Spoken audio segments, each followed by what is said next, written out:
ফের বিপুল পরিমাণ জাল নোট উদ্ধার মালদায়। প্রায় 4 লক্ষ টাকার জাল নোট সহ গ্রেপ্তার এক পাচারকারী। ধৃতের হেফাজত থেকে উদ্ধার হয়েছে 3,92,500 টাকার জাল নোট। উদ্ধার হওয়া টাকার সবই 500 নোট। পুলিশ সূত্রে জানা গিয়েছে, গোপন সূত্রে খবর পেয়ে বৈষ্ণবনগর থানার পুলিশ বুধবার রাত্রে শেষ রোড এলাকায় হানা দেয়। সেখানে সন্দেহজনকভাবে এক যুবককে ঘোরাফেরা করার সময় আটক করা হয়। এরপর তল্লাশি চালিয়ে উদ্ধার হয় জাল নোট।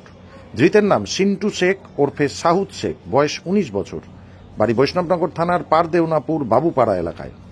ধৃতকে বৃহস্পতিবার মালদা জেলা আদালতে তোলে পুলিশ। জিজ্ঞাসাবাদের জন্য 10 দিনের পুলিশি হেফাজতে নেওয়া হয়েছে। পুরো ঘটনার তদন্ত শুরু করেছে বৈষ্ণবনগর থানার পুলিশ। ফের বিপুল পরিমাণ জাল নোট উদ্ধার মালদায়। প্রায় 4 লক্ষ টাকার জাল নোট সহ গ্রেপ্তার এক পাচারকারী।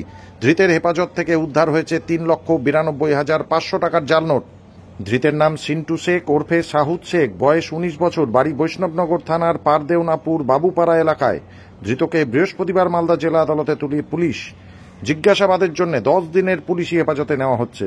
পুরো ঘটনার তদন্ত শুরু করেছে বৈষ্ণবনগর থানার পুলিশ। মালদা কালিয়াচক থেকে ঝন্টু মণ্ডলের রিপোর্ট, সংবাদ বাংলা টিভি।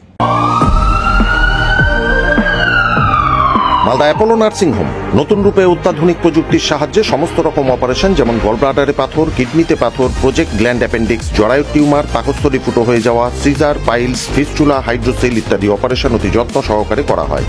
এখানে অত্যাধুনিক মানের আইসিইউ এর সুব্যবস্থা আছে। ঠিকানা Malda Apollo nursing home, Rabindra ভবন, নিউ বাস স্ট্যান্ড, আমবাজারের নিকট, মালদা। যোগাযোগ 9932270671।